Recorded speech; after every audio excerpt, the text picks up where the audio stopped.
Halo semuanya, kita ketemu lagi di rekaman materi minggu ke-6 dari Western Art Review. Dan kali ini materi kita adalah seni di abad ke-17 sampai ke-18. Untuk merekap, apa yang kita sudah bahas di materi minggu lalu adalah tentang Renaissance. Dan kita pernah melihat bahwa periode Renaissance itu termasuk salah satu titik awal di mana Eropa, terutama Italia, mereka berhasil recover dari bubonic plague atau black plague atau black death. Itu semua nama-nama sinonim. Dan itu wabah besar yang kira-kira menghabisi sepertiga dari total populasi Eropa pada hari itu. Nah, perubahan yang terjadi melalui Renaissance juga adalah kekuatan dari ilmu pengetahuan dan sains, dan terutama cara berpikir rasional. Seniman lantas punya definisi dan fungsi sendiri yang betul-betul kita kenal seperti hari ini sebagai seorang seniman, dan bukan lagi sebagai seorang craftsman atau seorang pengrajin ya. Jadi mereka betul-betul punya kebebasan untuk berkreasi. Nah, di materi kali ini kita bakal lihat juga seniman-seniman yang ada punya kebebasan yang tentunya lebih besar untuk mereka berkreasi ya. Tapi tentunya kreasi ini punya koridor, dan koridornya tentunya menyesuaikan dengan zamannya. Nah, kebetulan zamannya yang akan kita lihat hari ini adalah di abad ke-17, jadi kira-kira kita mulai melihat periode yang namanya periode barok. Nah, barok ini adalah gaya seni tersendiri yang berbeda dengan Renaissance. Walaupun sebetulnya mereka masih punya turunan atau heritage dari kebiasaan seni akademis Yunani ya. Jadi mereka betul-betul punya turunan dari Romawi, maju lagi jadi Renaissance, dari Renaissance ini diteruskan oleh barok. Yang mana sebetulnya titik awalnya sekali adalah kembali pada klasik Yunani ya. Nah, salah satu cerita yang atau narasi yang perlu kita catat juga di periode barok ini adalah terjadinya reformasi gereja Katolik ya. Jadi kalau kalian ingat di materi minggu lalu sudah ada Protestanisme yang muncul lewat Martin Luther ya. Jadi tentunya ada segregasi di tubuh gereja itu sendiri, ada kaum Protestan dan ada kaum Katolik. Oke, jadi apa yang bakal kita lihat hari ini secara konten adalah pertama barok art itu sendiri. Terus sudah gitu kita akan melihat arsitektur dari barok. Jadi kita bisa tahu dan membedakan ya kira-kira arsitektur barok itu seperti apa. Terus patung-patung barok seperti apa. Dan sesudahnya kita bakal melihat, dan untuk menutup materi kita akan bahas sedikit tentang rokoko. Tapi setelah itu nanti ada romantisisme ya di akhir ya. Jadi di situ kita akan bisa melihat ada perubahan-perubahan yang cukup drastis.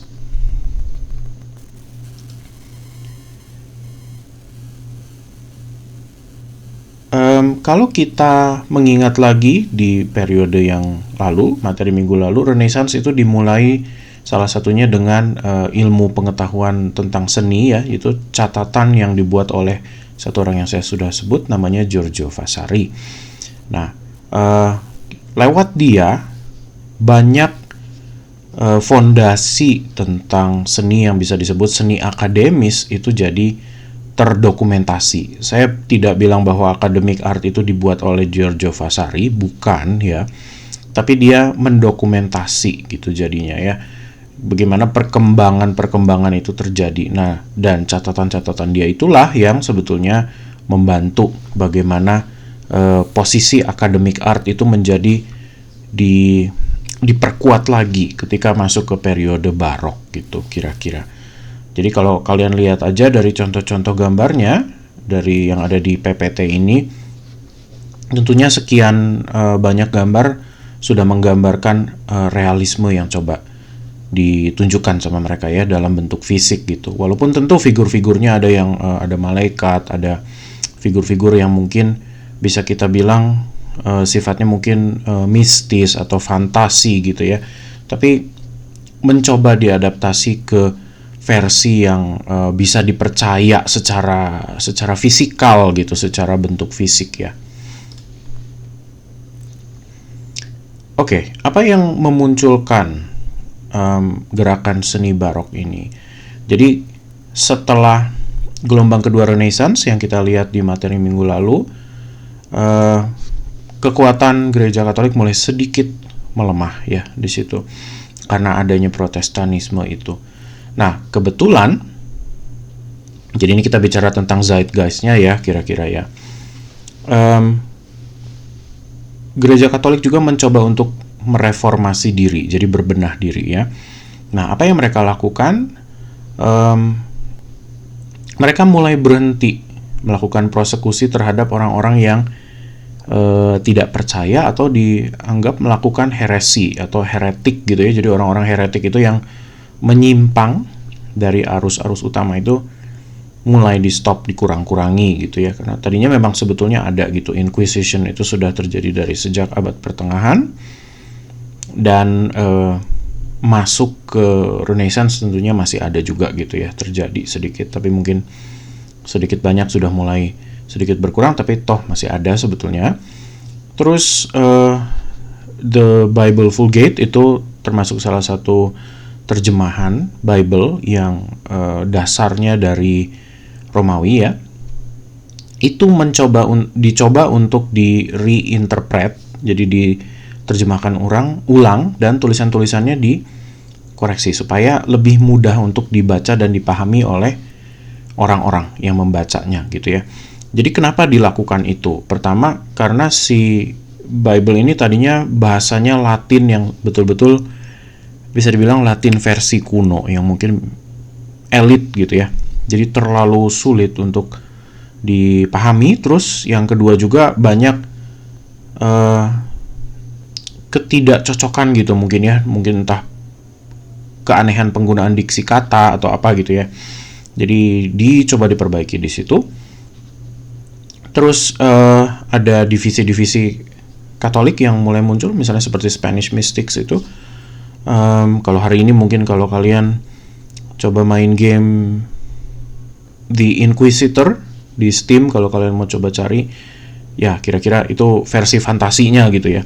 Tapi Spanish Inquisition itu sudah menurun, tapi ada Spanish Mystics yang dimana ya mereka banyak mencoba meriset dan mencari tahu tentang hal-hal yang berhubungan dengan hal mistis gitu dari sisi agama Katolik, yaitu penampakan lah, apalah gitu ya, yang relik lah gitu yang mereka coba cari ini dan itu dan lain sebagainya.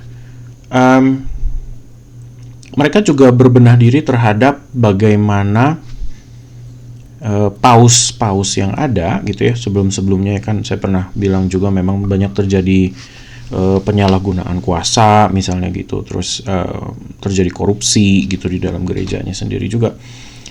Di situ juga mereka mulai berhati-hati dan lantas mereka bikin rambu-rambu atau aturan-aturan yang mencoba untuk membatasi ini gitu ya. Jadi ruang gerak si paus itu dibuat lebih sesuai dengan role-nya lah gitu, bisa kita bilang. Jadi dia tidak kemana-mana.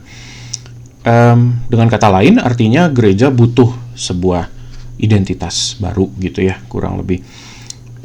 Jadi itu memang betul-betul terjadi, dan kebetulan gitu ya, karena mereka sedang berbenah itu, gaya barok juga masuk gitu ke dalam sirkulasi zamannya. Jadi pada akhirnya mulai masuk seniman-seniman yang mulai menggunakan gaya ini gitu. Terus mereka pikir, ya kenapa enggak kita coba ambil, kita cegat dan langsung kita pakai gitu ya, untuk menggambarkan secara visual. Ya mungkin kalau bahasa hari ini bisa dibilang branding lah gitu ya, branding church yang baru gitu. Nah, Counter Reformation ini terjadi di Reformatio Catholica yang ada di Council of Trent kira-kira di 1545. Tapi saya nggak akan jelasin panjang lebar di sini. Kalau kalian mau cari tahu lebih lanjut, silahkan, boleh kalian coba cari hasil-hasilnya apa aja gitu ya di sini, dan implikasi-implikasinya. Nah, ini yang saya sebut ya. Jadi koreksi dari Bible yang terjadi. Nah, kita mau coba mulai bahas apa itu barok ya. Jadi istilah kata barok itu datang dari mana? Kalau di Itali, dia mulai dari kata yang namanya barocco gitu. Atau sebetulnya nama ini muncul sebagai sebuah ejekan ya. Jadi mutiara yang bentuknya tidak betul-betul bulat seperti bola gitu. Jadi bentuknya agak-agak sedikit peyang lah, agak sedikit petot lah, atau jadi agak elips gitu ya, agak trapesium atau seperti apa. Nah, sebetulnya jadi dia cantik tapi tidak sempurna gitu, kurang lebih ya. Jadi misshapen pearl bisa disebutnya. Bentuk mutiara yang tidak punya bentuk yang sempurna gitu. Nah, seringkali ini juga menjadi sebuah ejekan jadinya, yang mungkin bisa kita bilang sinonimnya menjadi aneh gitu ya, atau complicated gitu kira-kira.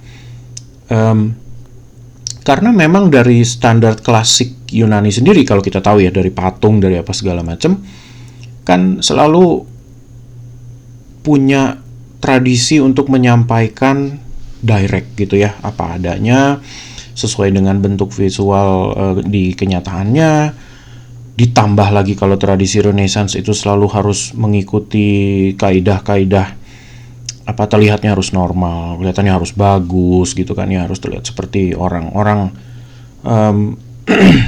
yang rasional gitu kan ya. Bentuk-bentuknya harus punya perbandingan-perbandingan rasio yang benar gitu. Itu semualah gitu ya, terkait dengan sains semuanya gitu kan ya, kekakuan itu. Nah, barok ini justru malah terlalu dekoratif jatuhnya gitu ya. Jadi kalau kita mau coba lihat nih garis merah, benang merahnya gitu dari belakang, yang bikin barok menjadi spesial adalah karena eksperimentasi dia pada level detail dan dekorasi gitu, termasuk ekspresi-ekspresi muka. Karena kalau kita coba perhatiin, misalnya ya, mungkin kalian nggak terlalu sadar, tapi di Renaissance kalau kita lihat karya-karya patung dan lain sebagainya, itu ada yang namanya melankolia itu kan ya, yang kita udah sempat sebut di minggu lalu. Jadi banyak patung-patung dan lukisan-lukisan itu selalu digambarkan dengan muka yang menahan emosinya. Jadi mereka relatif datar gitu kan ya, kalau kita lihat ya. Nah, di sini enggak. Barok itu justru mencoba untuk, ya kalau merasa sakit ya teriak aja gitu kan ya. Kalau kalian ingat di PPT saya yang minggu lalu ada patung Perseus yang mengangkat kepala Medusa yang dipenggal. Itu kan Perseusnya sendiri juga menahan emosi. Jadi dia tidak merasa hingar-bingar, tidak merasa bangga gitu berhasil memenggal itu Medusa gitu ya. Dan Medusanya sendiri juga tidak ada ekspresi rasa sakit gitu dari hasil dipenggal itu ya. Nah, seni barok tidak senang dengan itu. Mereka merasa itu tidak hidup. Jadi mereka kepengen ada reaksi-reaksi yang betul-betul mentah gitu, emosi yang muncul gitu ya, mau itu sedih, mau itu senang, mau itu apapun gitu ya. Dia akan mencoba untuk keluarin gitu. Nah, barok itu satu, seperti yang saya bilang tadi, ornamentasinya banyak sekali ya.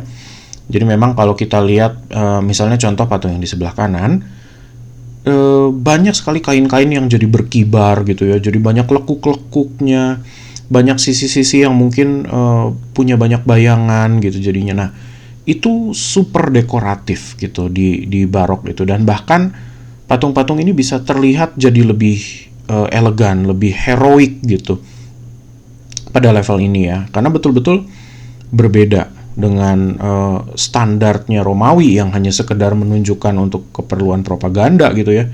Di sini betul-betul dekoratifnya bisa dibilang ya mungkin pada level yang sudah cukup keterlaluan gitu. Jadi udah lebih hebat lagi gitu ya kalau kita lihat ya.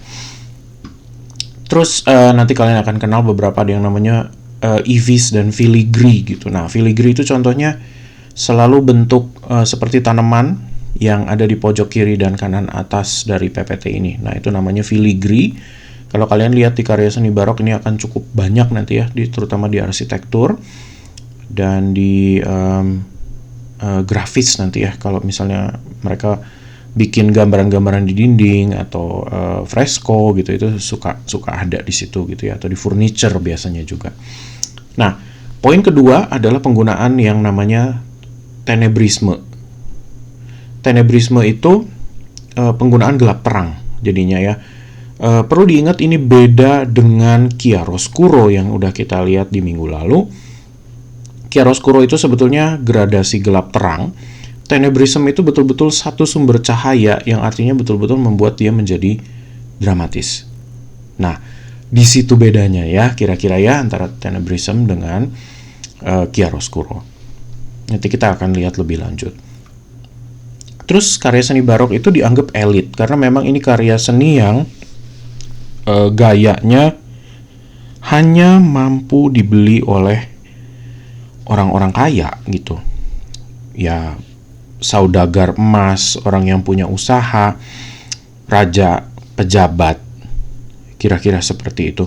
Termasuk kalau kita ingat tahun-tahun ini, Eropa itu sudah mulai keluar untuk menjajah negara-negara yang lebih lemah atau lebih bodoh, kira-kira begitu. Nah, biasa saudagar-saudagar kaya ini yang turun ke dunia-dunia baru untuk mencoba untuk mencari kekayaan gitu ya, mau itu nambang emas, mau itu mulai gula atau apa segala macam tuh, tanaman-tanaman tebu ya. Dari situlah mereka mendapat banyak kekayaan gitu ya. Jadi banyak middle class, kelas menengah yang tadinya biasa-biasa saja, mereka naik menjadi kaya gitu. Akibat dari penjajahan dan ekspansi Eropa. Nah, itu juga perlu kita jadiin catatan ya, kenapa karya barok itu udah selain satu dramatis, dia mencoba untuk menunjukkan kekayaan juga gitu ya, karena memang kekuatan ekonomi dan status itu jadi salah satu yang identik dengan kelas bourgeois gitu. Jadi perlu hati-hati juga kalau kalian pakai gaya ini. Indonesia tentunya nggak terlalu ngeh gitu ya dengan sejarah ini, dan masih banyak gitu ya rumah-rumah yang pakai.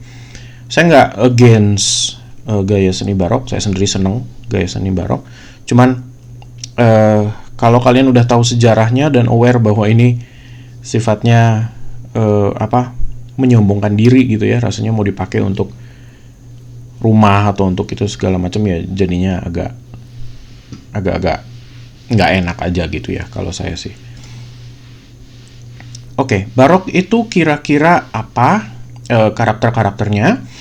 Pertama, dia menggunakan dekoratif ivy dan tendrils atau filigree yang tadi saya sebut ya, yang ada di pojok kiri dan kanan atas kalau kalian lihat. 2, warna gold color, jadi gilded ornamentation atau dilapis emas, atau biasanya pakai gold leaf. Gold leaf itu satu sheet emas yang berwarna emas itu, yang biasanya perlu di brush dengan semacam alat perekat gitu ya, supaya nanti menempel. Nah, saya yakin hari ini masih banyak tuh sebetulnya filigree dan lain sebagainya yang dipakai di molding, atau biasanya ada di langit-langit rumah ya, biasa di pojok-pojok, pertemuan-pertemuan, sudut-sudut, itu semuanya ada di situ. 3, ada yang namanya bel composto. Nah, ini saya harus jelasin. Ini istilah teknis juga gitu ya kalau dari barok. Terus ada persuasif. Jadi memang barok itu politis dan juga masih punya keperluan agama. Yaitu maksudnya agamanya bukan untuk penyembahan aja, tapi juga punya keinginan untuk mencoba menyebarkan agamanya gitu ya. Jadi bukan untuk fungsi penyembahan, tapi dia pengen keluar gitu, menyebarkan ke orang-orang lain. 5, dramatis. Jadi kita udah bisa lihat tuh ya dari seperti gambar yang di sebelah kanan, ada satu sumber cahaya gitu, gelap terangnya cukup kelihatan kentara di sini, dan itu efek dramatis gitu ya karena pakai satu sumber pencahayaan. Nah, estetika seperti ini boleh kalian coba catat, boleh coba kalian ingat gitu ya, bahwa dramatik itu termasuk salah satunya seperti kalau kalian lagi nonton teater gitu kan ya, seringkali sorotan cahayanya cuma satu gitu. Dan efek gelap terang ini kan menyebabkan ada tegangan sebetulnya antara value gelap dan terang gitu. Jadi apa yang terlihat dan tidak terlihat gitu kan, manusia itu kan selalu sebetulnya takut akan hal yang dia nggak bisa lihat gitu ya. Jadi itulah barok kira-kira. Terus ya tenebrism, extreme contrast, terus elite, jadi bourgeois seperti yang tadi saya bilang. Nah, beberapa pelukis-pelukisnya seperti ini, nama-nama besar yang mungkin kalian mungkin baru pernah dengar ya, beberapa dari ini, atau mungkin ada yang udah tahu. Ada Diego Velázquez, ada Vermeer, orang Belanda, Gian Lorenzo Bernini, orang Itali, Caravaggio, namanya cukup panjang tapi biasanya disebutnya Caravaggio aja. Terus ada Rembrandt van Rijn. Rembrandt ini juga orang Belanda. Nah, barok sendiri kira-kira seperti apa karyanya? Nah, kalau kalian lihat, ada arsitektur, yang di tengah ada lukisannya Caravaggio, di kanan atas ada dekorasi dari furniture, di kiri bawah ada Fontana di Trevi atau air mancur yang ada di Roma, sampai hari ini kalian masih bisa kunjungin. Di kanan bawah ini salah satu ruang dari Palace of Versailles. Jadi kalau saya nyebutnya pakai cara Prancisnya, kalian pasti nggak akan ngeh gitu, karena disebutnya Versailles sebetulnya jadinya. Sebetulnya ya kalau kita baca berdasarkan ABCD kita ya jadi Versailles gitu ya, karena bahasa Prancis itu kan boros huruf. Barok itu seperti, karena dia sebuah zaman ya, jadi kalau kalian mau mencoba menyerap jiwa-jiwanya barok itu seperti apa, kamu boleh coba lihat lagu-lagu klasik barok. Jadi menurut Jean-Jacques Rousseau aja, seorang pemikir ya, dia bilang barok musik itu sangat kompleks dan bahkan aneh kalau menurut dia gitu. Karena lagu klasik yang sebelumnya itu selalu kan terukur, punya ketukan yang tetap gitu ya. Barok itu kadang-kadang dia bisa berubah-ubah tempo, terus kadang-kadang bombastis. Jadi artinya kalau kalian coba cari lagu ini, Toccata and Fugue in D minor misalnya, ini kan lagu yang sering kali dipakai dulu untuk kalau misalnya ada apa sih, figur monster atau setan yang muncul gitu ya. Terus Winter, kalau kita lihat juga, kalau kalian pernah dengar lagunya Vivaldi yang Winter, dia sebetulnya cocok gitu untuk dibikin juga pakai gitar listrik gitu. Jadi artinya memang dia punya semangat yang bombastis gitu. Nah, tentunya saya nggak bisa puterin di sini sekarang ya. Jadi kalian boleh coba nanti cari sendiri seperti apa bunyi-bunyinya lagu ini. Tapi anyway, jiwanya persis sama dengan jiwa patungnya, jiwa lukisannya gitu ya. Karena memang mereka kepengen drama, mereka pengen histeria gitu dari lagu-lagu mereka gitu. Termasuk salah satunya mungkin Beethoven, Moonlight Sonata Movement 1. Kalau kalian suka dengan lagu klasik, itu juga lagunya kan suram, sendu gitu ya, kalau kita dengar. Jadi itu termasuk salah satu supremasi emosi yang mentah dan meluap, itu kira-kira dari situ cara menjelaskannya seperti itu. Oke, kita mau lihat dulu pertama-tama bel composto. Nah, ini salah satu prinsip yang dipegang sama Gian Lorenzo Bernini. Bel composto itu dari bahasa Itali. Bel itu dari awal-awal kalau kalian tahu cantik ya. Di Itali itu kan kadang-kadang bilangnya bella gitu kan. B-E-L-L-A gitu. Double L-A. Bella, tapi di sini karena dia dipakai sebagai istilah sifat gitu ya, jadi dia disambungkan dengan composto. Composto itu komposisi ya, jadi artinya bel composto itu good secara menyeluruh gitu, jadi cantik atau indah secara menyeluruh. Artinya apa? Artinya gini, kalau kalian lihat lorong yang di sebelah kanan, ini benar-benar lorong yang ada di Museum Vatikan ya. Saya potret sendiri waktu saya ke sana. Jadi kalian bisa lihat gimana bagian langit-langitnya itu dibikin seperti seolah-olah dia melengkung. Itu padahal kan ada beberapa fresko-fresko di situ yang punya bingkai. Jadi kalau kalian lihat lebih deket ya, sebetulnya kelihatan seperti dia ada bingkai-bingkai lukisan yang sengaja meleot gitu, seperti dia conforming ke bentuk setengah lingkaran yang ada di atas itu. Nah, mereka mencoba untuk bikin itu semua masuk ke dalam konstruksi ruangnya gitu ya. Jadi kalau dia memang harus melingkar ya dia melingkar gitu.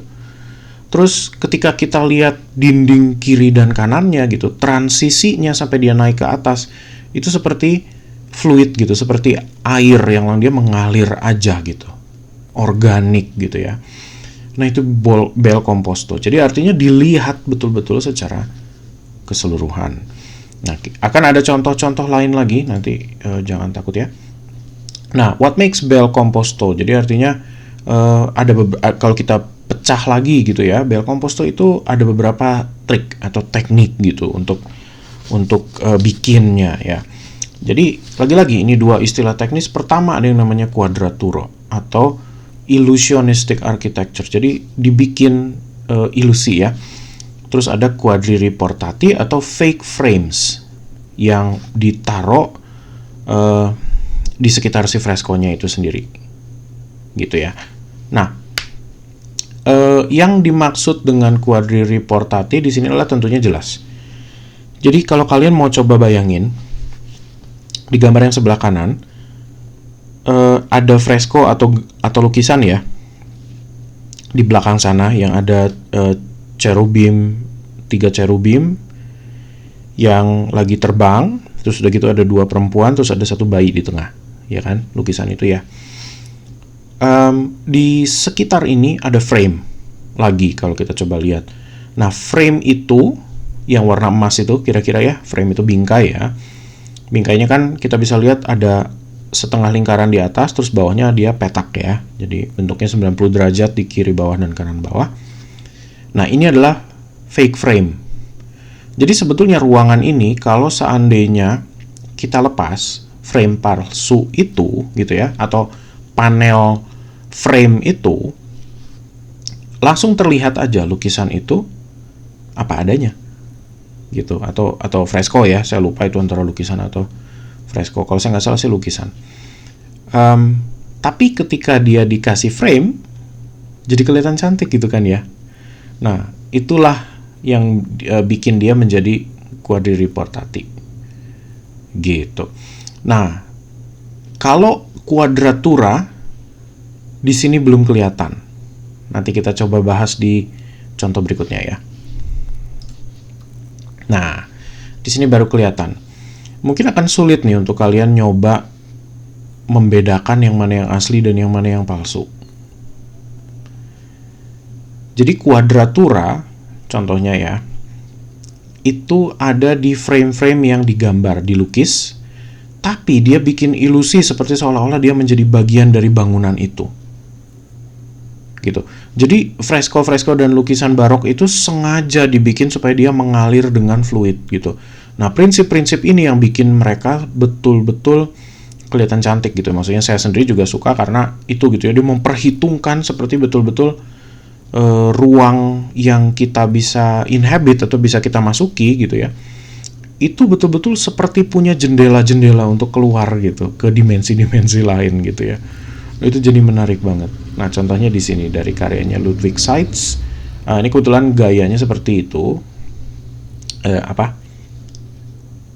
Seperti barok ya, cuman udah dibikinnya udah lewat dari itu. Jadi tahunnya udah 1844 sampai 1908 gitu. Ada yang berargumen bahwa ini neoklasik. Oke, mangga aja gitu ya, boleh. Saya merasa tapi masih cocok gitu gaya ini dengan gaya barok yang ada di Vatikan. Gitu. Jadi makanya kenapa saya pakai contoh ini. Gitu. Berikutnya ada tenebrism. Nah, tenebrism itu apa? Tenebrism itu datang dari istilah Itali yang namanya tenebre, yang artinya kegelapan gitu. Tenebre, tenebris di bahasa Latin itu artinya kegelapan. Jadi kalau kamu punya istilah misalnya mater tenebris gitu ya, jadi ya ratu kegelapan atau ibu kegelapan gitu. Nah, istilah ini beda dengan chiaroscuro seperti yang tadi saya bilang ya. Jadi tenebre itu betul-betul satu sumber cahaya. Kalau chiaroscuro itu tidak gelap total, dia cuman mencoba untuk bikin gradasi cahaya. Nah, di sini chiaroscuro tentunya masih ada ya, karena sebelum sesuatu menjadi full total darkness, dia akan melewati transisi. Nah, disitulah chiaroscuro terjadi. Tapi untuk yang total gelap, nah disitulah dia makanya jadi tenebrae gitu. Jadi kalau kalian lihat lukisan yang menggunakan banyak kegelapan, sudah pasti dia barok gitu, atau dia menuju ke barok gitu ya. Seperti yang lalu kita lihat ada karyanya El Greco ya, yang El Soplon itu, yang dia lagi nyalain korek api. Nah, itu juga sudah menuju ke barok sebetulnya ya, gayanya seperti itu. Kekristenan di periode barok tentunya terus berkembang. Jadi memang betul masyarakatnya sudah berubah ya.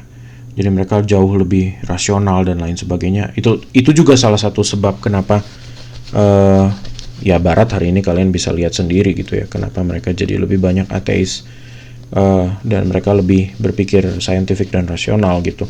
Tapi tentunya disitulah bagaimana agama mungkin berkompromi gitu ya kalau di dunia Barat. Jadi mereka berbenah diri gitu. Jadi bukan masyarakatnya yang malah kembali mengikuti, tapi mereka yang berbenah diri menyesuaikan dengan manusianya. Kira-kira gitu.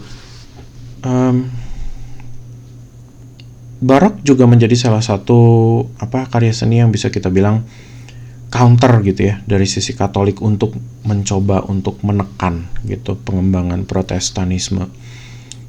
Ya tadi gitu, mereka mencoba untuk menyebarkan kembali, mereka mencoba untuk ya bisa dibilang menggayat kembali gitu orang-orang yang tiba-tiba menjadi kritis gitu kan ya, lewat karya-karya yang memikat gitu, karena memang emosinya mentah gitu kan. Kita bisa lihat dari sini Yesusnya juga sedih gitu kan, terus ada energi marah gitu dari murid-muridnya yang lain, ada tentara-tentara yang mencoba untuk menyetop mereka.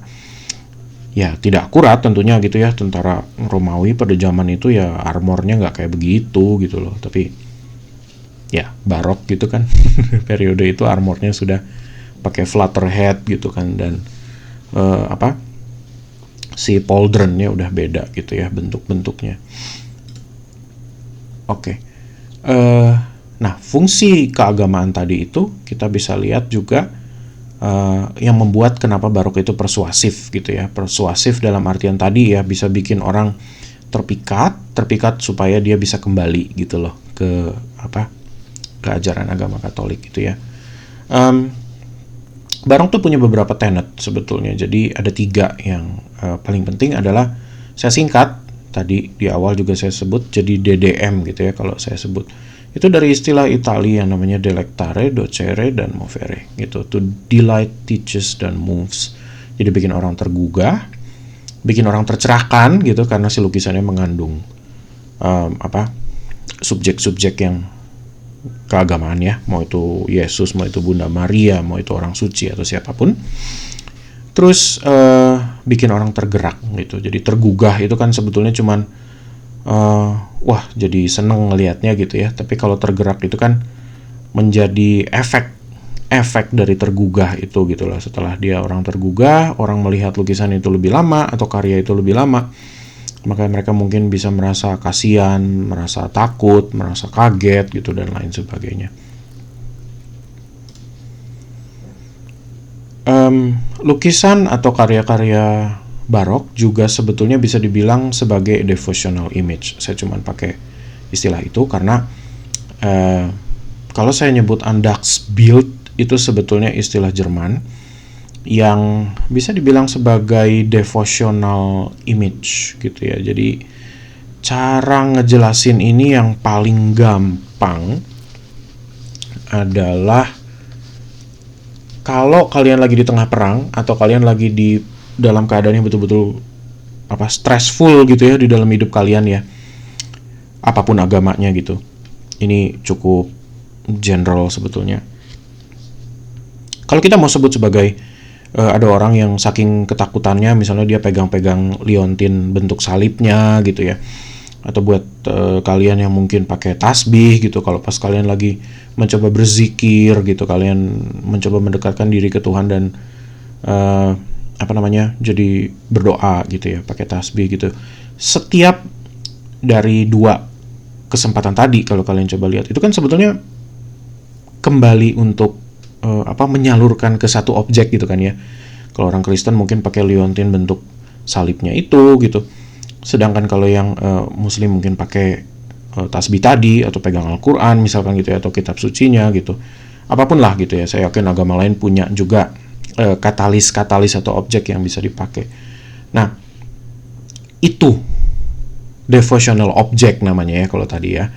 Jadi kalau devotional image itu, orang bisa melakukan entah itu ritual, entah itu berdoa, entah itu beribadah atau apapun di depan si barang-barang itu. Tapi perlu diingat, Andachtsbild itu bukan berarti menyembah berhala ya. Bukan itu.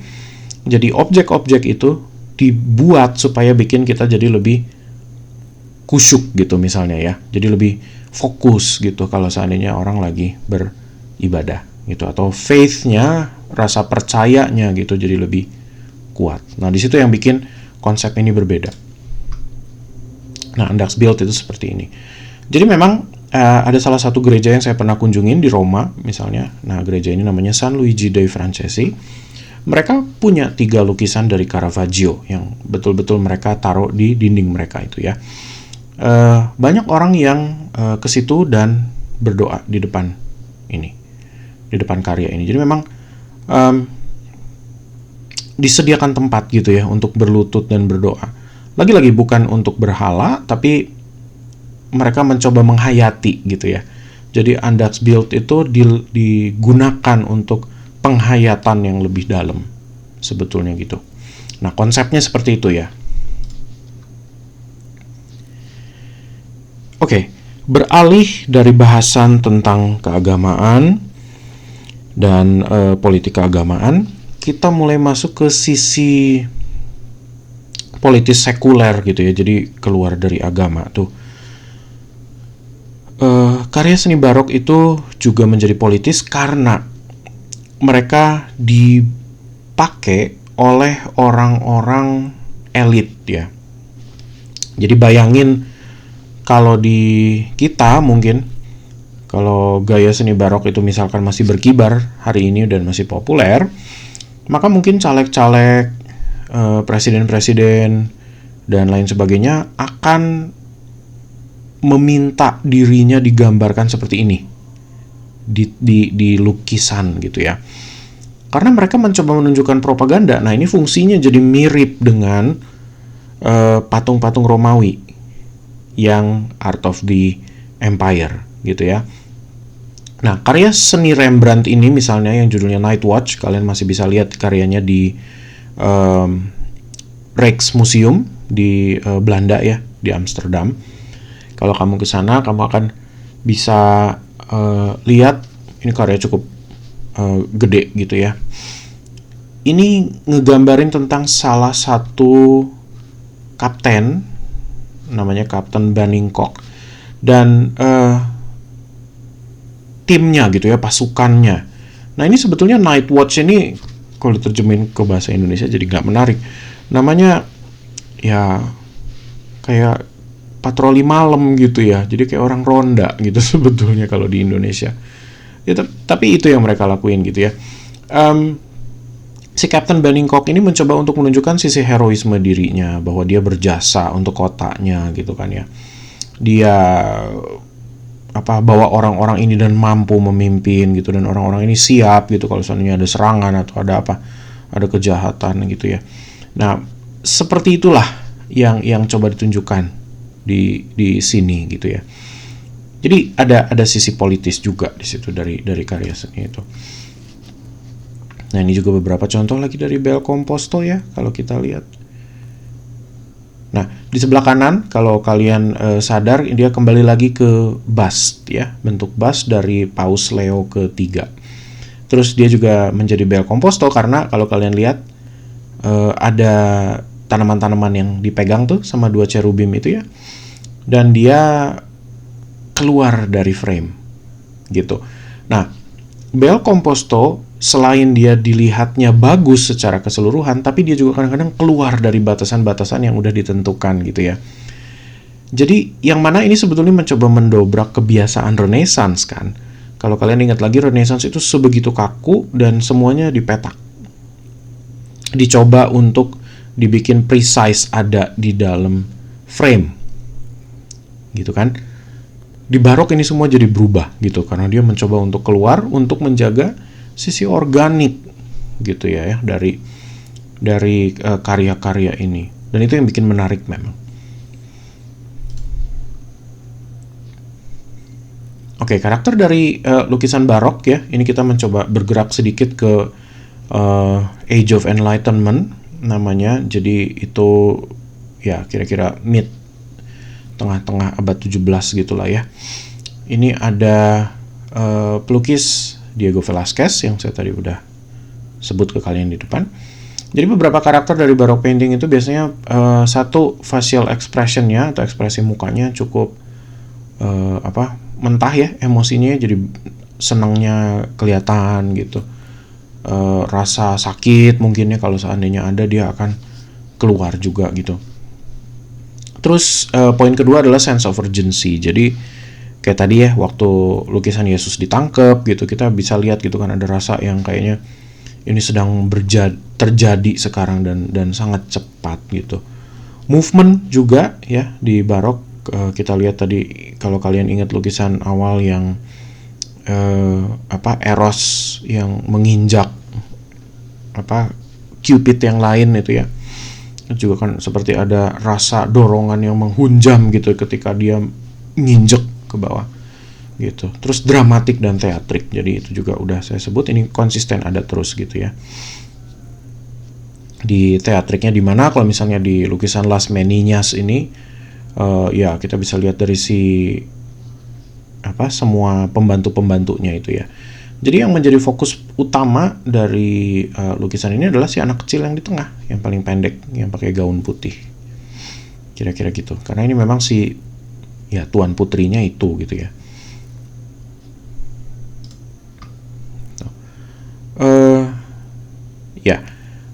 Jadi karya-karya ini biasanya kalau sisi portrait ya, painting, lukisan potret itu seringkali dibuat untuk orang-orang elit. Jadi termasuk salah satunya adalah paus ya misalnya ya, dan orang-orang kaya yang lainnya gitu.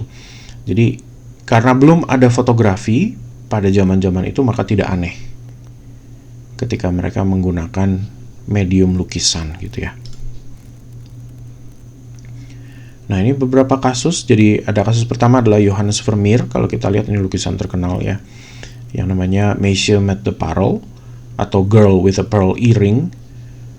Ini juga salah satu yang menarik kalau kita lihat ya. Jadi karena lukisan itu banyak dieksplorasi di periode Barok ini, jadi kita juga mulai banyak melihat ada trik-trik, terus udah gitu pose-pose yang menunjukkan kehebatan-kehebatan dari orang-orang ini, dari pelukis-pelukis ini ya. Karena mereka bukan cuma mikirin komposisi, mereka mikirin cahaya, mereka juga mesti mikirin gimana efek dramatis gitu ya. Dan satu hal yang paling menarik dari lukisan Vermeer, terutama Girl with a Pearl Earring ini adalah, kan kita ingat ya dari tadi saya bilang, orang-orang di Barok itu, di periode Barok itu sebetulnya subjek lukisannya biasanya adalah orang-orang penting ya kan, ya jadi orang kaya lah, saudagar lah gitu ya, politisi lah gitu ya, jenderal perang misalkan gitu. Tapi Girl with the Pearl Earring ini pembantu sebetulnya ya, jadi maid yang dicoba dibikin seolah-olah dia kelihatan luxurious gitu, kelihatan bisa dibilang statusnya naik gitu ya seolah-olah gitu. Jadi ini juga banyak jadi perdebatan gitu, kenapa kok jadi begini subjeknya gitu kan ya, ini tidak seharusnya gitu di Barok ya, tapi itu terjadi. Nah kita bisa lihat juga Girl with a Pearl Earring itu menjadi salah satu fondasi ya, bahkan kalau kita lihat ini, jadi kalau saya bicara secara sinkretisme nih, kita ngomongin dari lukisan di tahun itu, dia menjadi salah satu panutan gitu, atau example gimana foto-foto hari ini diambil misalkan. Ya kan, kontorsi badan, melihat ke belakang gitu dengan tatapan mata yang tajam, mulut yang sedikit terbuka gitu, seperti tadi, seperti seolah-olah dia mau ngomong sesuatu ke audiens gitu.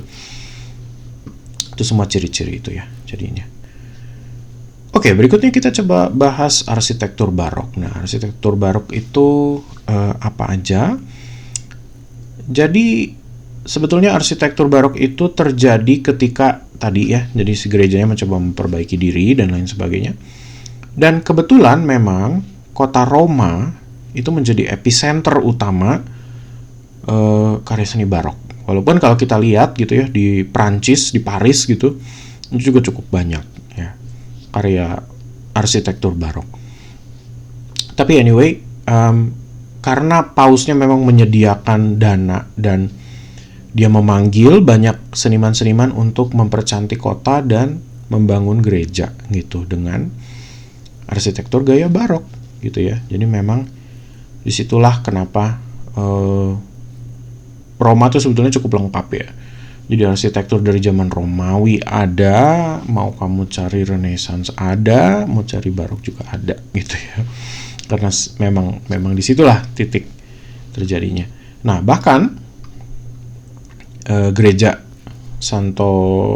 Basilika Santo Petrus yang suka kelihatan itu di TV kalau lagi misa Natal atau apa, itu gayanya barok sebetulnya ya. Jadi itulah sebabnya kenapa kita bahas ini.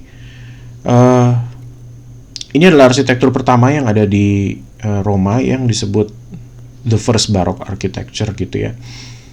Jadi bangunan barok itu biasanya ditandai dengan ornamentasi yang cukup banyak. Nah, ornamentasi ini kalau kalian lihat bisa ada di hiasan-hiasan di atas jendela-jendela, di atas pintu. Itu kan jadi ada bingkai-bingkai ya pintu ya. Nah, ini cukup banyak. Terus udah gitu kalian lihat juga dari kubahnya. Nah, biasanya salah satu arsitektur barok itu dia menggunakan kubah. Jadi di belakang sana kalau kalian lihat ada yang tower yang paling tinggi, itu ada kubah gitu kan ya. Nah, itu termasuk salah satu arsitektur barok yang ada di sana. Nah, kalau Versailles Palace dari sisi arsitektur, saya mungkin mau bahas dulu hal yang lain ya di luar dari bangunan, yaitu air mancur misalnya. Itu juga salah satu fitur yang sering digunakan gitu. Nah, Versailles Palace kalau kita tahu dia betul-betul kegunaannya untuk tempat tinggal Raja Louis ke-15 dan Ratu Antoinette ya, Marie Antoinette ya. Jadi nggak aneh kalau memang dia dibikin dengan ekstravagan gitu. Nah, salah satunya contoh fountain ini, dan ada banyak fountain di Versailles Palace itu, ada sekitar 6 atau lebih gitu bahkan. Saya udah lupa, nggak inget lagi satu-satunya. Seperti di sini kita bisa lihat figur-figurnya gitu ya. Bahkan kodok dan kura-kura yang ada di bawah situ dilapis emas gitu. Dan itu semuanya dikasih pancuran air gitu ya. Jadi kalau memang ini lagi dihidupkan, maka dia akan menyemburkan air gitu di sini. Oke, nah ini salah satu courtyard dari Versailles Palace. Kalau kita lihat, palace ini punya banyak ornamentasi tuh ya. Di situ jadi ada bust tuh di atas dinding ini kalau kita lihat. Tapi yang paling penting ada di atas atap-atapnya tuh kita lihat ya. Jadi itu juga udah lapis emas. Bayangin gimana bisa nggak rakyatnya marah ya gitu ya. Jadi betul-betul sebuah kriminal dan kejahatan gitu ketika mereka nyoba untuk menghias ini sebegitu ekstravagannya dan ngabisin duit sebegitu besarnya, tapi rakyatnya kelaparan gitu ya. Itu yang bikin barok dibenci sebetulnya nanti sama orang-orang barat, terutama sejarahnya di Eropa. Terus di tengah dari bangunan ini kita bisa lihat juga ada jam tuh ya di situ. Nah, ini pinggir kiri kanannya kan sebetulnya secara sinkretis kalau kalian ingat periode Helenik ya, karya-karya seni Helenik ini juga ada orang-orang dan apa segala macam. Itu ya dari situlah datangnya gitu ya. Tapi yang jelas dari sini kita udah bisa lihat sangat dekoratif gitu, dan dekoratif yang kadang-kadang memang berlebihan ya. Tapi itu masih belum seberapa kalau kita belum lihat rokoko. Itu lebih parah lagi. Di sini banyak juga lapis emas. Di sini Hall of Mirrors namanya, yang di sebelah kiri atas gambarnya. Jadi ini betul-betul bagian dalam dari Versailles Palace. Dan memang iya gitu. Kalau kita lihat cukup enak. Saya sendiri aja pernah ke situ dan pernah lewat. Rasanya ya kalau sebagai turis sih mungkin oke-oke aja gitu ya. Tapi kalau kalian ada di situ cukup lama dan ngelihat gitu, lama-lama ada burn in sensation ke dalam mata kalian, jadi kayaknya hampir segala macam yang kalian lihat itu emas warnanya gitu ya, karena saking terlalu banyak.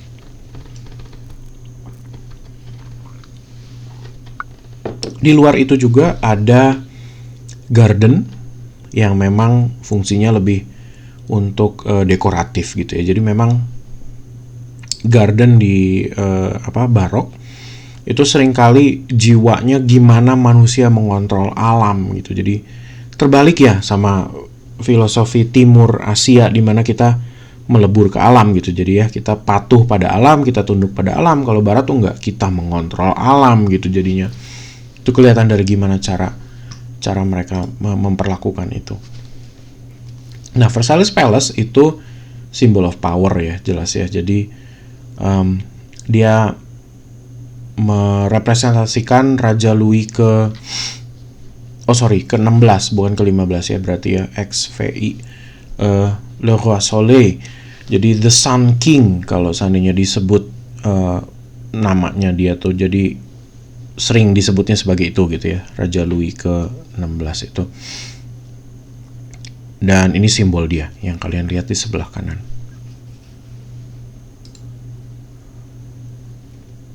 Nah, berikutnya yang cukup terkenal adalah Fontana di Trevi atau Triton's Fountain.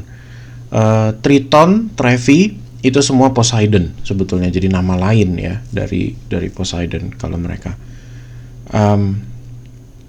Kalau kalian ngunjungin hari ini, air mancur ini masih terlihat bel kompostonya, ya kan?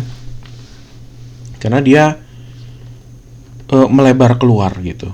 Nah, ini masih trik yang ada dipakai gitu ya lewat barok. Dan bahkan kalian bisa lihat juga ornamentasi yang ada di atas sana tuh. Itu ada crest yang ada shield ya, ada 2 malaikat di paling atas sana, di atas tulisan itu. Terus kuda-kuda ini gitu ya, terus semua yang batu-batu yang ada air mancurnya turun ke bawah itu semuanya adalah bel komposto gitu, supaya kelihatan si patung ini dan instalasi dari air mancur ini tidak berdiri sendiri gitu, dia menjadi bagian dari si bangunan yang ada di belakangnya gitu. Nah, itulah tujuannya kenapa dia dibikin sedemikian rupa gitu ya, supaya enak dilihat. Begitu juga lewat simulasi dari light ray yang ada di sini. Jadi kalau kalian lihat ini kan ada cahaya-cahaya yang seperti keluar tuh dari bentuk segitiga itu ya di tengah sana. Nah, ini juga udah bentuk bel komposto gitu. Jadi bel komposto juga muncul ya di dalam bentuk arsitektur gitu. Dan tentunya juga masih banyak tuh ya campuran-campuran transisi-transisi itu tuh. Dari awan-awan di sana, dan itu masih banyak lagi cherubim dan lain sebagainya tuh. Dan kebayang ya, bersihinnya setengah mati karya-karya seperti ini. Harus ada timnya khusus untuk pugar, untuk bawa kuas kecil-kecil gitu, untuk ngapus debu-debunya gitu. Ini luar biasa banget. Nah, ini karya yang karyanya Bernini yang ada di dalam Basilika Santo Petrus yang ada di Vatikan ya. Di sebelah kiri ini bentuk kursi. Kalau kalian lihat tuh ada kursi yang kosong gitu ya. Karena itu sebetulnya disediakan untuk Petrus gitu ya. Jadi kalau untuk kepercayaan Katolik, Santo Petrus itu pemegang kunci surga gitu, pintu surga ya. Makanya nggak aneh kenapa ada kursi yang kosong itu di situ. Dan di belakangnya sana langsung terlihat ada rona surga gitu ya. Sebetulnya di belakang sana ada gambar kaca patri yang di tengahnya ada simbol merpati putih. Nah, itu kan Kalau di Kristen dianggapnya Roh Kudus ya, jadinya simbol Roh Kudus itu. Ya, jadi kenapa kursi kosong? Karena Santo Petrusnya sudah tidak ada tentunya gitu ya. Tapi Paus itu menjadi perwakilan gitu, perwakilan dari Santo Petrus gitu ketika dia tidak ada. Jadi kira-kira seperti itu. Sebagai role ya, bukan sebagai pemegang kunci surga, bukan. Interiornya dari Basilika di San Pietro atau Basilika Santo Petrus itu juga kita bisa lihat udah cukup banyak dekorasi ya, terutama di atas pilar-pilar. Di sini kalau kalian lihat ada cukup banyak malaikat-malaikat kecil gitu yang digambarkan di situ. Terus di setiap pilarnya juga ada siluet-siluet muka seperti yang di koin itu ya, itu semua. Nah ini semuanya dekorasi-dekorasi barok yang sifatnya berlebih gitu, tapi menakjubkan untuk dilihat gitu di saat yang bersamaan. Nah pertanyaannya sekarang, ada nggak sih barok architecture di Bandung? Ya ada sebetulnya ya. Jadi the Palace sebetulnya disebutnya sih, tapi kalau pakai cara baca Prancis ya the Palais. Sebetulnya cuman si kubah di belakang itu yang barok, jadi bangunan depannya enggak barok sama sekali gitu ya. Terus Hotel GH Universal yang ada di atas sana gitu ya, ke arah Lembang. Nah ini barok. Nah sisanya pasti ada banyak rumah-rumah mewah. Kalau kalian coba lihat area Setra Duta, Cipaganti atau di mana gitu ya, yang lain-lain masih ada biasanya rumah-rumah yang mencoba mengadopsi gaya itu gitu. Saya tahu di Setra Duta ada beberapa gitu ya, karena memang perumahan orang kaya ya di situ yang memang cukup besar. Jadi memang makan biaya sangat besar gitu untuk mau bikin arsitektur dengan gaya barok, dan seringkali mungkin karena nggak sadar gitu ya, kalau untuk hari-hari ini seringkali bahwa ini kelihatannya berlebih gitu ya. Kalau kita tahu sejarah di baratnya, ini juga jadi terlihatnya terlalu show off gitu. Oke, berikutnya kita coba lihat patung kalau seandainya barok itu seperti apa. Di sini ada contoh dari patung Apollo dan Daphne. Jadi kalau kalian lihat si figur perempuannya ini, tangannya sudah mulai berubah jadi pohon gitu ya. Jadi memang dia tuh, si Daphne ini benci dengan, bisa dibilang dia tidak suka dikejar-kejar sama cowok gitu ya, kurang lebih. Dan karena saking dia capek, dia bilang, kutuklah saya menjadi pohon supaya nggak ada cowok yang mau lagi sama saya gitu. Dan ketika terjadi benar gitu, ini proses transformasi ya, jadi ya dia mulai perlahan jadi pohon gitu. Apollonya tetap cinta sama dia ternyata gitu, walaupun dia udah jadi pohon. Ya, itu mitologinya sekilas. Tapi anyway, Daphne di patung ini kita bisa lihat seperti prinsip awal yang saya udah sebut di barok itu, mereka pengen punya emosi yang mentah ya. Jadi si figur Daphne-nya kita bisa lihat ada teriakan, ada rasa takut, ada rasa kaget gitu ya dari situ. Dan dramatis sekali gitu. Kalian boleh coba lihat rambutnya terurai, rambutnya sedang bergerak gitu ketika dia seperti seolah-olah lagi lari, terus dia mencoba takut ketangkep gitu ya sama Apollo. Nah itu yang terjadi gitu kan di sini. Nah itu sisi dramatisnya dari itu. Nah ini sisi depan kalau kita mau lihat patung ini ya seperti ini kira-kira. Ya, kelihatan di sebelah kanan. Jadi memang patung-patung barok juga nggak bisa dibilang bersih banget, tapi mereka pemahaman tentang anatominya juga udah luar biasa, tapi masih mengikuti kebiasaan Yunani kuno ya. Jadi artinya perempuan itu seringkali tidak dibiarkan telanjang begitu aja gitu. Jadi mesti ada sesuatu yang dijadikan penutup gitu sama dia. Gitu. Nah, secara tingkat kejagoan atau kemampuan mereka untuk bikin patung di sini, kita bisa lihat dari contoh Persephone dan Hades.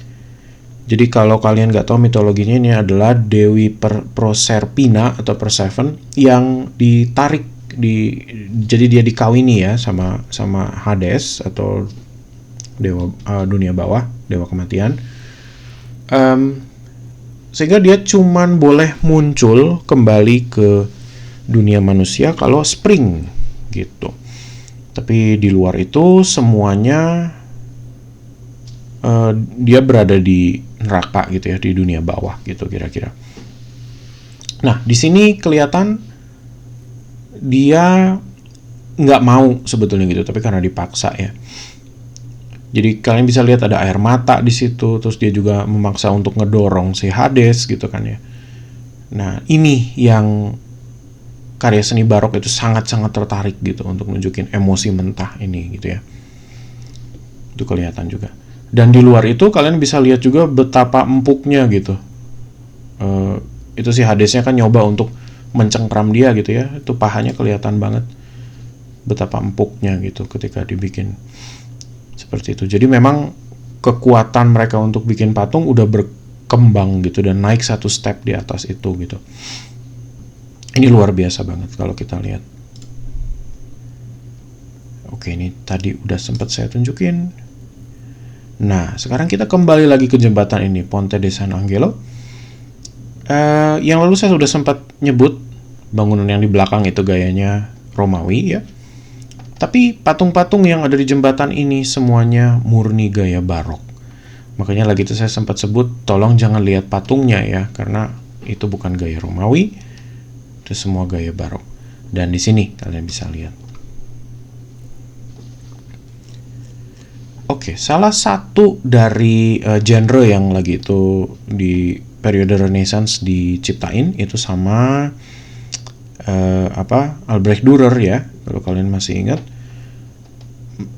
Di sini juga masih diterusin still life, termasuk salah satunya adalah subjek yang sering muncul, yaitu memento mori. Memento mori itu artinya ingat bahwa satu saat kita akan mati gitu.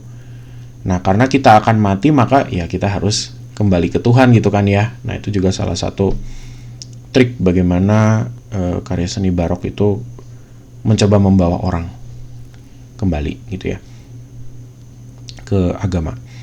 Nah, dari situ makanya still life itu kenapa sering keluar bentuk-bentuk tengkorak gitu ya, karena ya itu mengingatkan kita bahwa oh, kita satu saat akan menjadi seperti ini gitu, akan menjadi tengkorak ini gitu ya.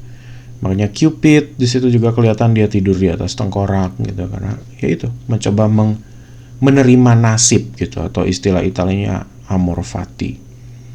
Maka nggak aneh kalau di gereja-gereja barok gitu ya, itu suka ada kadang-kadang bentuk-bentuk tengkorak seperti ini. Ya tujuannya itu memento mori. Terakhir kita bakal coba lihat rokoko dan arsitekturnya. Rokoko itu sebetulnya ngomongin tentang gaya barok yang satu tingkat di atas itu. Nah, bayangin, barok aja sudah berlebih, rokoko akan bikin lebih sesak lagi, gitu ya. Nah, tentunya ada perbedaannya dengan barok. Jadi kalau kita bicara tentang lukisan, rokoko itu cenderung lebih ringan. Ringan maksudnya gimana? Gini. Kalau barok itu kebanyakan isinya orang penting, figur suci misalnya gitu ya. Rokoko itu kebanyakan isinya adalah orang-orang borjuis yang menghabiskan waktu-waktu senggangnya tidak melakukan apapun gitu. Jadi betul-betul hanya bermain-main gitu ya. Nah, bayangkan lewat barok aja orang sudah marah-marah gitu ya, rakyatnya karena mereka miskin. Rokoko terjadi lebih lagi dari itu. Nah, betul-betul gaya yang hanya digunakan untuk bersombong gitu, menunjukkan status, menunjukkan privilege. Itulah rokoko kira-kira. Terlihat dari lukisan yang ada di sebelah kanan, The Swing atau Le Scarpole punya Jean-Honor Fragonard.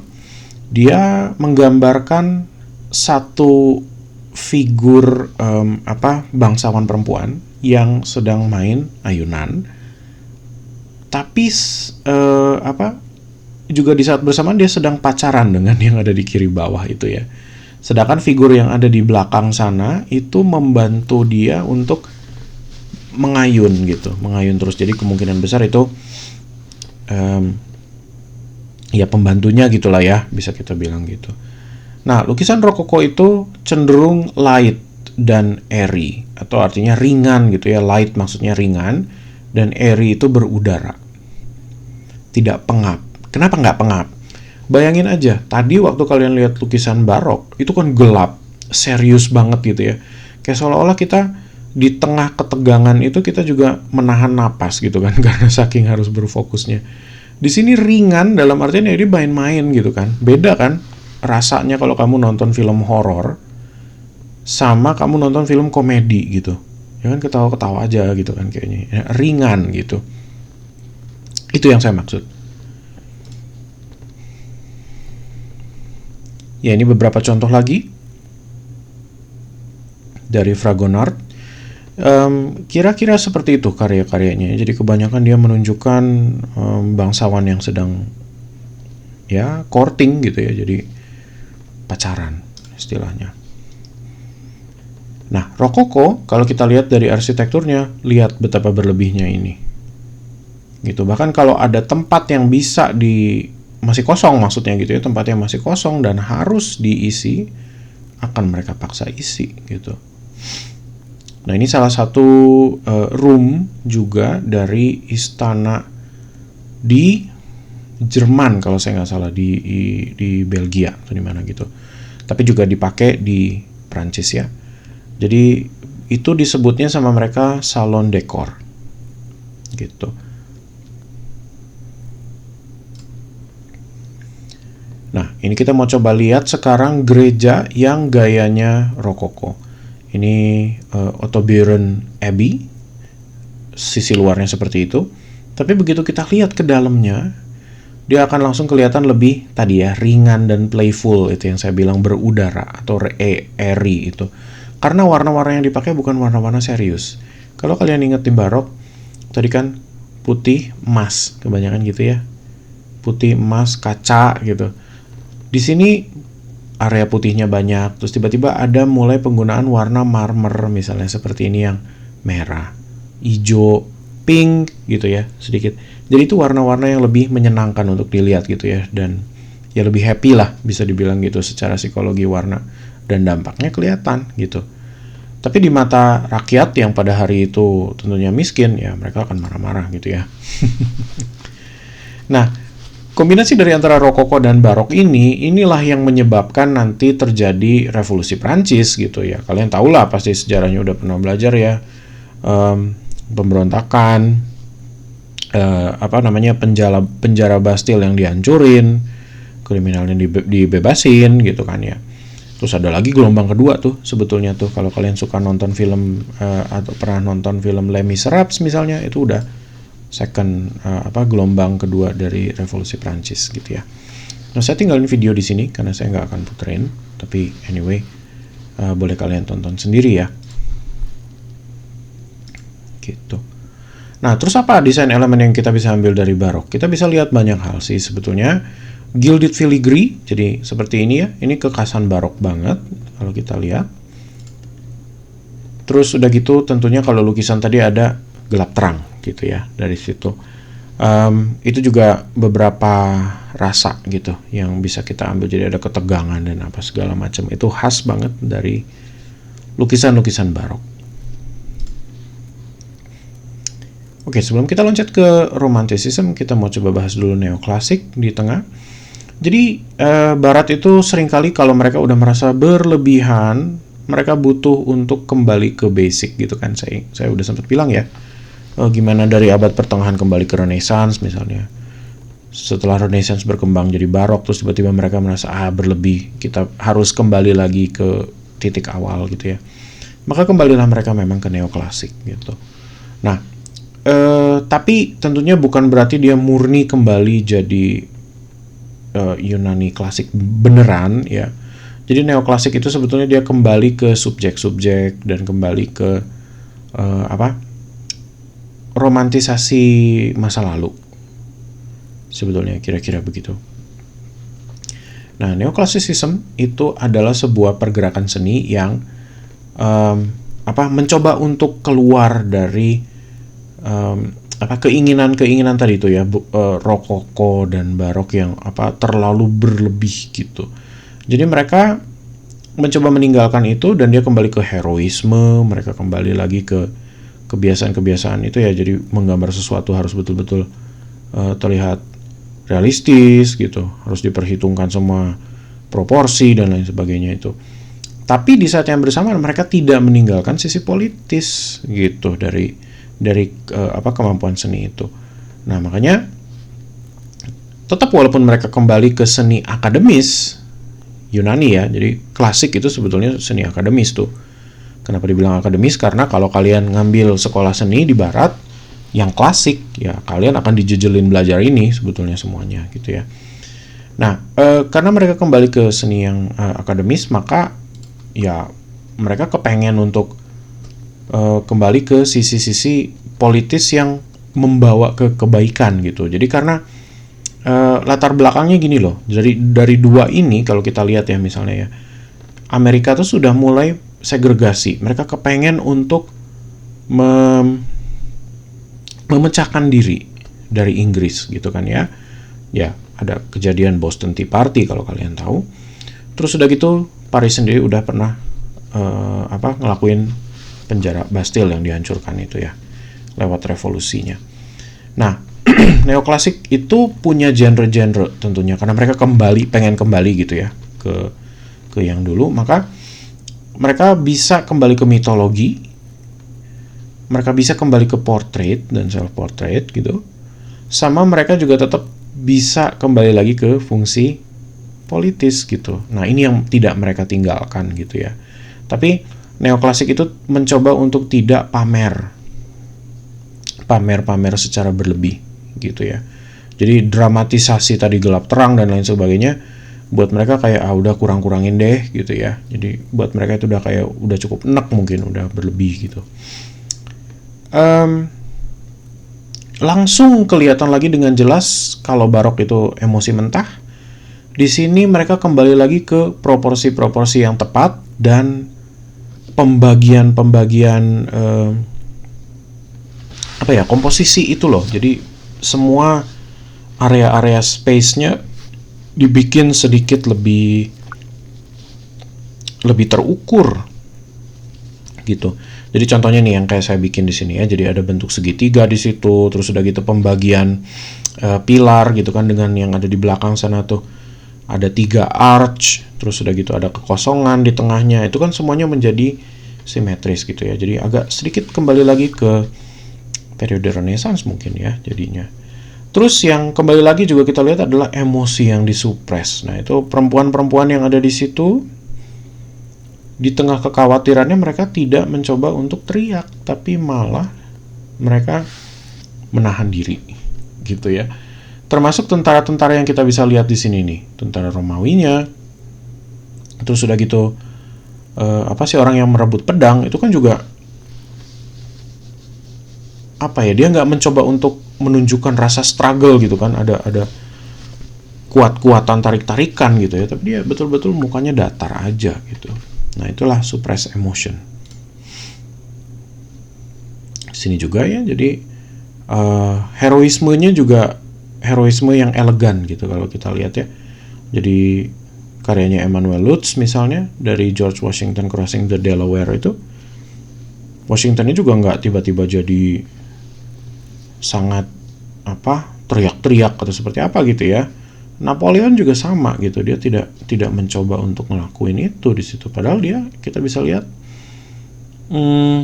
seperti seolah-olah mengajak orang gitu untuk melakukan sesuatu gitu atau menuju perang gitu kan ya. Nah, di situ kita bisa lihat juga. Jadi heroismenya masih menahan emosi. Tuh. Nah, kalau neoclassic sculpture ya lagi-lagi ya kita udah bisa lihat gitu, dari periode barok aja udah seperti itu. Di sini kita bisa lihat lagi bentuk-bentuk seperti ini. Nah, ini bantal dan kasurnya ini benar-benar dibikin dari marmer ya. Jadi jangan salah. Ini betul-betul bahan keras, tapi bisa kelihatan sangat empuk. Oke, terus neoclassic sculpting juga kembali ke bentuk-bentuk ideal ya. Tapi tidak terbatas di bentuk-bentuk stance yang harus counterpose, jadi udah nggak ada lagi itu. Tapi yang jelas kebanyakan figur-figur yang ditunjukkan itu figur-figur kembali dari mitologi, karena mereka kembali gitu kan, pengen kembali ke asal. Oke, berikutnya ada romantisisme. Romantisisme di sini adalah periode terakhir yang kita bahas sekarang. Jadi setelah dari abad ke-17 itu, di akhir dari situ ada periode revolusi industri ya kira-kira. Jadi mendekati tahun 1700-an di situ ya. Orang-orang itu dipekerjakan secara keras, dan disinilah titik awal gimana terjadi eksploitasi tenaga kerja. Dan disinilah kita bisa lihat dengan jelas juga kapitalisme bekerja gitu ya lewat revolusi industri. Anak-anak kecil dipekerjakan overtime, dibayar tidak seberapa, keadaan hidupnya sangat parah gitu ya.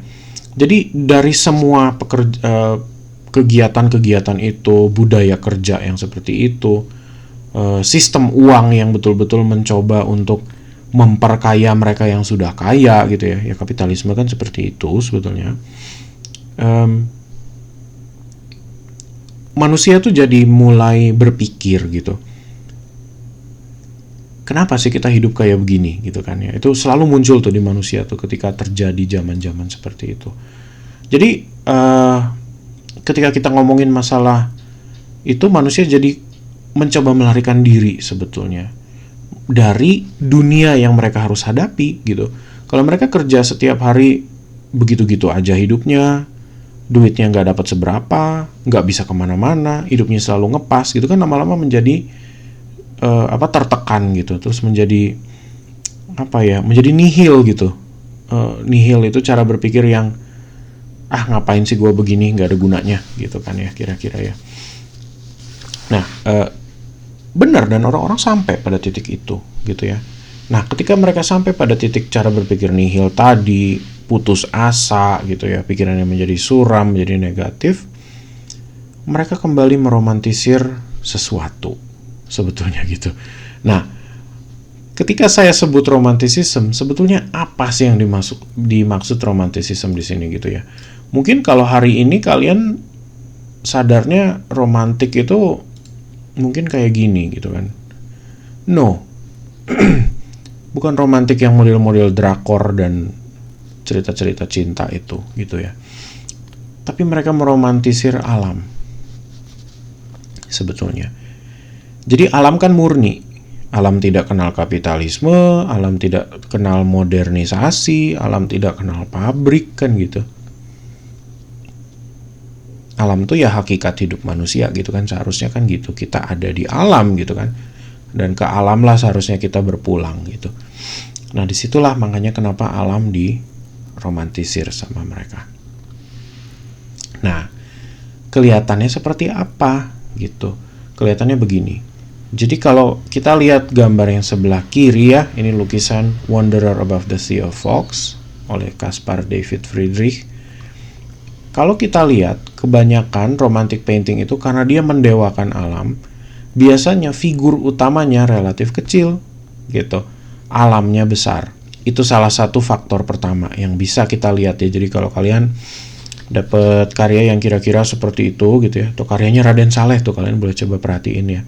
Raden Saleh itu gaya lukisnya romantik ya. Itu seringkali binatang, figur manusia itu ya manusianya bisa diterkam sama singa misalkan gitu. Atau manusianya tuh jadi kecil sekali dibanding dengan alam yang ada gitu ya.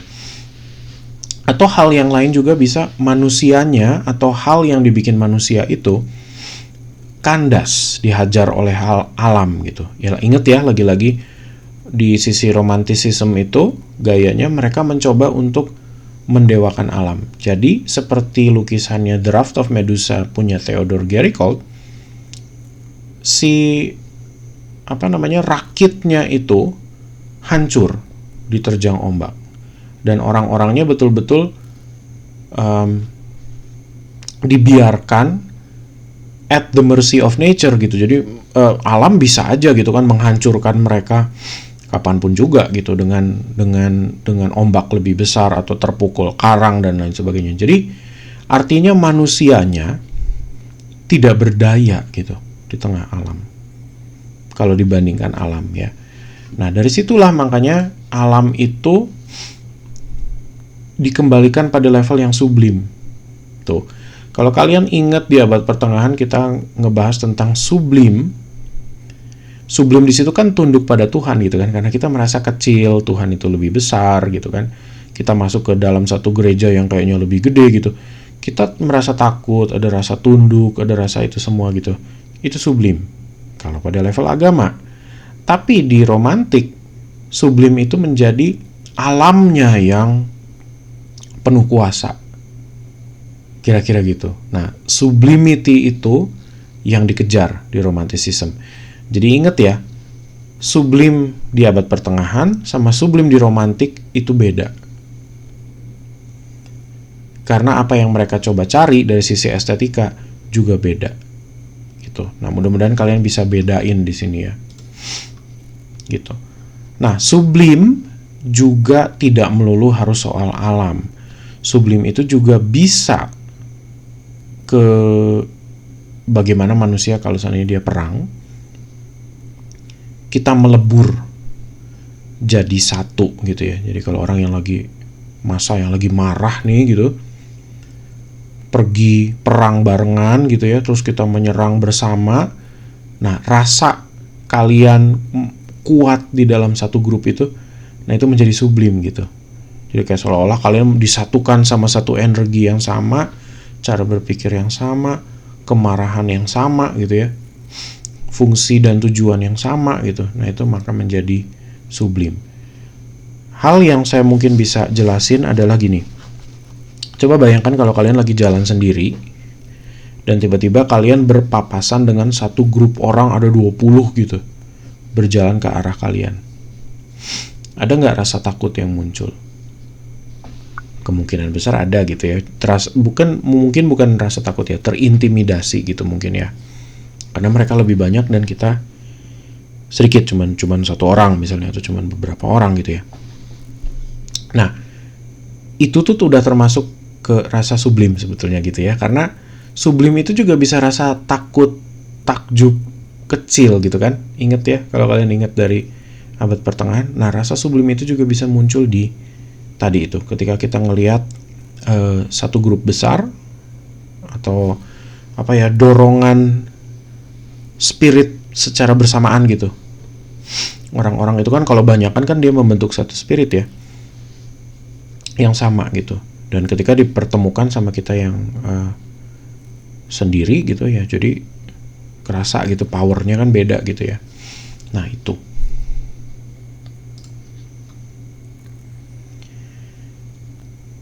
Nah, bagaimana caranya membedakan kalau lukisan itu romantik gitu? Nah, tinggal lihat aja orangnya kecil nggak gitu. Terus ciptaan manusianya biasanya dihajar nggak sama alam gitu. Nah, itu kebanyakan yang kalian bisa coba lihat. Terus langitnya biasanya dibikin jadi lebih megah gitu ya. Coba dari beberapa lukisan yang kita udah lihat dari tadi, Raft of Medusa misalnya gitu ya, Wanderer Above the Sea of Fog, orang yang berdiri di atas tebing itu, kok kayaknya setiap kali kita lihat entah senja, entah lagi kelihatannya dramatis gitu kan ya alamnya ya. Padahal mah kalau kita datang ke atas itu bisa jadi nggak ada gitu kabut-kabutnya. Mungkin pas baru kejadian kapal ini karam, tidak lagi senja gitu misalnya kan. Tapi alamnya dipercantik gitu. Nah itu maksudnya gimana alam tuh diromantisir gitu. Jadi alamnya dilebih-lebihkan supaya dia terlihat cantik gitu. Kalau cantik maka lebih berkuasa gitu kan ya kayaknya ya. Nah, rasa sublim itu dibangunnya dari situ, kira-kira. Ya, ini juga masih sama. Gitu, dan selalu biasanya ada kontras, gitu ya. Bangunan dikontraskan dengan alam yang besar, gitu. Kira-kira seperti itu. Nah, itulah mungkin materi kita buat kali ini. Jadi berikutnya kita akan break dulu dan masuk ke pembahasan soal materi museum ya. Jadi ini untuk mempersiapkan kalian juga nanti kalau kunjungan. Tapi kalau untuk sekarang berarti saya tutup dulu sampai ke periode romantik tadi gitu ya. Dan maka sampai sinilah kira-kira bahan kita untuk ujian tengah semester. Nah, jadi yang kalian perlu pelajarin itu hanya materi dari minggu pertama sampai ke-6. Seperti itu. Nah, saya cukupkan dulu mungkin di sini dan kita ketemu lagi di rekaman minggu depan. Itu rekaman tentang introduksi ke gimana sih caranya menikmati museum gitu ya, dan galeri.